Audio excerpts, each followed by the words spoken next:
South ఇండియాలోని అతి తక్కువ ధరలకి రత్నాలనందించే ఏకైక సంస్థ 6JVR. అడ్వాన్స్డ్ కోర్సెస్ తో పాటు ఫస్ట్ ఇయర్ నుండే campus recruitment training leading companies లో 13,000 plus placements with 13.5 lakhs highest package.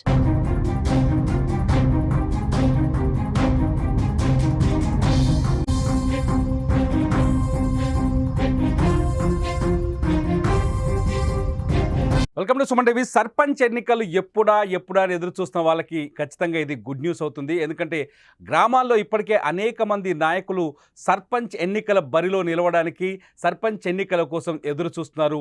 క్యాడర్ని ready చేసుకుంటున్నారు. చాలా రోజుల నుంచి ప్రచారం చేసుకుంటున్నారు. అంతర్గతంగా పబ్లిసిటీ చేసుకుంటున్నారు. అంతేకాదు నేనే కాబోయే సర్పంచ్ అంటూ ఇప్పటికే జనాన్ని కూడా ప్రిపేర్ చేశారు. కానీ సర్పంచ్ ఎన్నికలకు నోటిఫికేషన్ ఎప్పుడు వస్తుందనే దానిపైన ఇప్పటివరకు స్పష్టత లేదు. ప్రభుత్వం ఇదిగో ఈ వచ్చే నెల, ఆ తర్వాత నెల అంటూ దాట వేస్తూ వస్తుందని ఒక చర్చ జరుగుతుంది. ఇవన్నిటికీ పుల్ స్టాప్ పెడుతూ తెలంగాణ ప్రభుత్వం జూన్ చివరి వారంలో సర్పంచ్ ఎన్నికలకు నోటిఫికేషన్ విడుదల చేయాలని నిర్ణయిస్తున్నట్టుగా తెలుస్తోంది. ఇప్పటికే పోలింగ్ బూతుల కౌంటింగ్ మొదలైంది. ఓటర్ల జాబితాను కూడా పూర్తి చేశారు. పోలింగ్ కేంద్రాల గుర్తింపు కూడా ఓ కొలిక్కి వచ్చినట్టుగా తెలుస్తోంది. ఇటు అధికారులు శరవేగంగా పనులు చేస్తున్నారని ఒక సమాచారం అందుతోంది. మొత్తానికి సర్పంచ్ ఎన్నికలతో పాటు ఆగస్టు 2వ వారం నాటికి పూర్తి స్థాయిలో స్థానిక సంస్థల ఎన్నికలన్నింటినీ పూర్తి చేయాలని కాంగ్రెస్ ప్రభుత్వం, రేవంత్ రెడ్డి ప్రభుత్వం ఏర్పాట్లను పూర్తి చేస్తున్నట్టుగా సమాచారం అందుతుంది. ఇప్పటికే ఈ ఎన్నికలకు సంబంధించి స్థానిక సంస్థల ఎన్నికలకు సంబంధించిన అన్ని ఏర్పాట్లను పూర్తి చేశారు. అన్ని సంస్థలకి ఏ పోలింగ్ బూతులు కావాల్సిన ఏర్పాట్లన్నింటినీ రెడీ చేస్తున్నట్టుగా తెలుస్తోంది. ఇప్పటికే దీనికి సంబంధించిన ప్రక్రియ కూడా మొదలైనట్టుగా తెలుస్తోంది. అయితే మొట్టమొదట గ్రామ పంచాయతీ ఎన్నికలతో ఈ స్థానిక సమరం మొదలయ్యే అవకాశం కనిపిస్తుంది.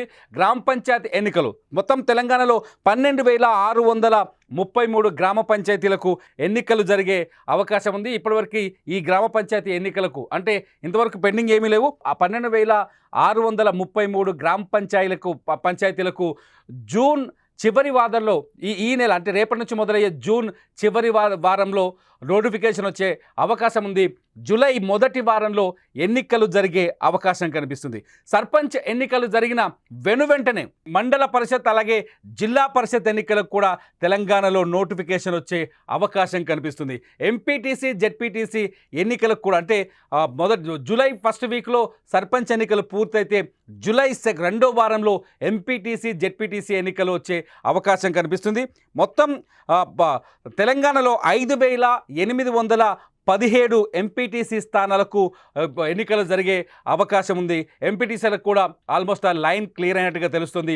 ప్రభుత్వం నోటిఫికేషన్ విడుదల చేయడమే తరువేగా అంటే వరుసగా సర్పంచ్ ఎన్నికల తర్వాత ఎంపీటీసీ, జెడ్పీటీసీ ఎన్నికలు, ఎంపీటీసీ, జెడ్పీటీసీ ఎన్నికల తర్వాత మున్సిపల్ ఎన్నికలకు కూడా ఏర్పాట్లు చేస్తున్నట్టు తెలుస్తుంది. మొత్తానికి తెలంగాణలో 567 మండలాలు ఉన్నాయి. ఈ 567 మండలాలకి ఎంపీపీల ఎన్నిక కూడా పూర్తయిపోతుంది.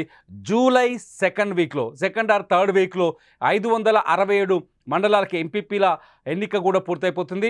జెడ్పీటీసీల ఎన్నికలు, జెడ్పీపీల జిల్లా పరిషత్తుల ఏర్పాటు కూడా పూర్తయిపోతుంది. మొత్తానికి స్థానిక సంస్థల ఎన్నికల కోసం ప్రభుత్వం ఏర్పాట్లు చేస్తుందని చెప్పాలి. అయితే రిజర్వేషన్లలో తేడా ఉండడం, రిజర్వేషన్లపైన స్పష్టత లేకపోవడం వల్ల ఈ ఎన్నికలు ఇప్పటిదాకా వాయిదా పడ్డాయి. అయితే కాంగ్రెస్ ప్రభుత్వం అధికారంలోకి వచ్చిన తర్వాత సర్వే నిర్వహించి బీసీల లెక్క తేల్చడంతో బీసీల పైన ఒక బిల్లును కూడా తయారు చేసి అసెంబ్లీలో బీసీ రిజర్వేషన్ బిల్లును రెడీ చేసి ఆమోదింపజేసి కేంద్రానికి పంపించింది ఇప్పటికే రాష్ట్ర ప్రభుత్వం, రేవంత్ రెడ్డి సర్కార్. అయితే ఈ బిల్లుని కేంద్రం ఆమోదించకపోయినా ఈ జూన్ చివరి వారం నుంచి జూలై, ఆగస్టు 2వ వారం వరకు స్థానిక సంస్థల ఎన్నికల్ని పూర్తి చేయాలని చెప్పేసి రేవంత్ రెడ్డి ప్రభుత్వం కృత నిశ్చయంతో ఉన్నట్టుగా సమాచారం అందుతుంది. అయితే కాంగ్రెస్ ప్రభుత్వం ఈసారి ఎన్నికలకి సరికొత్త వ్యూహాన్ని కూడా రచిస్తున్నట్టుగా తెలుస్తోంది. స్థానిక సంస్థల ఎన్నికలపైన అనేక డిమాండ్లు ఉన్నాయి. ఎన్నికలకు సంబంధించి ముఖ్యంగా తెలంగాణలో ఉన్న బీసీ సంఘాల నాయకులు ఖచ్చితంగా రిజర్వేషన్లపైన జీవో వచ్చిన తర్వాతనే, రిజర్వేషన్లని తేల్చిన తర్వాతనే స్థానిక సంస్థల ఎన్నికలకు వెళ్ళాలని పట్టుబడుతున్నాయి. అయితే ప్రభుత్వం చాలా స్పష్టంగా ఒకవేళ కేంద్ర ప్రభుత్వం బీసీ రిజర్వేషన్ బిల్లు పైన ఎటు తేల్చకపోయినప్పటికీ, తేలే అవకాశం అయితే కనిపిస్తలేదు ఇప్పటికున్న సిచ్యువేషన్లో. ఒకవేళ తేల్చకపోయినప్పటికీ కాంగ్రెస్ పార్టీ తరఫున ఈ ఎన్నికల్లో 42% రిజర్వేషన్లను బీసీలకు కల్పించాలని ముఖ్యమంత్రి రేవంత్ రెడ్డి వ్యూహాత్మకంగా అడుగులు వేస్తున్నారని తెలుస్తుంది. మొత్తానికి రేవంత్ రెడ్డి స్థానిక సంస్థల్ని చేజిక్కించుకునేందుకు ఒక వ్యూహాత్మకమైన అడుగులు వేస్తున్నారని చెప్పాలి. కాంగ్రెస్ పార్టీ తరఫున 42% రిజర్వేషన్లు ఇచ్చేందుకు రేవంత్ రెడ్డి సిద్ధంగా ఉన్నాడని చెప్పాలి.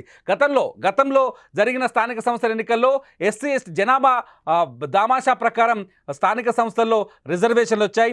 ఎస్సీ ఎస్టీలకు కూడా జనాభా దామాషా ప్రకారం రిజర్వేషన్లు వచ్చాయి.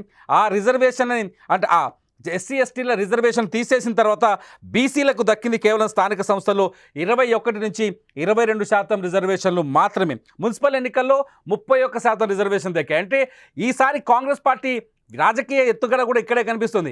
గత ఎన్నికల్లో బీఆర్ఎస్ అధికారంలో ఉన్నప్పుడు బీసీలకు కల్పించిన రిజర్వేషన్లు కేవలం 21 నుంచి 22% మాత్రమే. మున్సిపాలిటీ ఎన్నికల్లో అయితే కేవలం 31% మాత్రమే. కానీ కాంగ్రెస్ అధికారంలోకి వచ్చిన తర్వాత బీసీల లెక్క తేల్చింది. రాష్ట్రంలో కులగణన చేపట్టింది వ్యూహాత్మకంగా.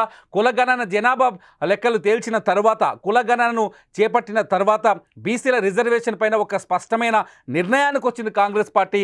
42% బీసీలకు తెలంగాణలో రిజర్వేషన్లను అమలు చేస్తామని హామీ ఇచ్చింది కాంగ్రెస్ పార్టీ. 42% బీసీలకు రిజర్వేషన్ అమలు చేయాలంటూ తెలంగాణ రాష్ట్ర ప్రభుత్వం, తెలంగాణ అసెంబ్లీలో ప్రభుత్వం బిల్లును కూడా తీసుకొచ్చింది. ఆ బిల్లుకు ఆమోదం తెలిపి బిల్లుని కేంద్రానికి కూడా పంపించింది. బీసీ రిజర్వేషన్ బిల్లును కేంద్రం ఆమోదించాల్సి ఉంది. కేంద్రం దగ్గర పెండింగ్లో ఉంది. ఇదే ఇప్పుడు కాంగ్రెస్ పార్టీకి అనుకూలంగా మారే అవకాశం కనిపిస్తోంది. ఈ అంశాన్ని అనుకూలంగా మార్చుకోవాలని ముఖ్యమంత్రి రేవంత్ రెడ్డి భావిస్తున్నట్టుగా తెలుస్తోంది.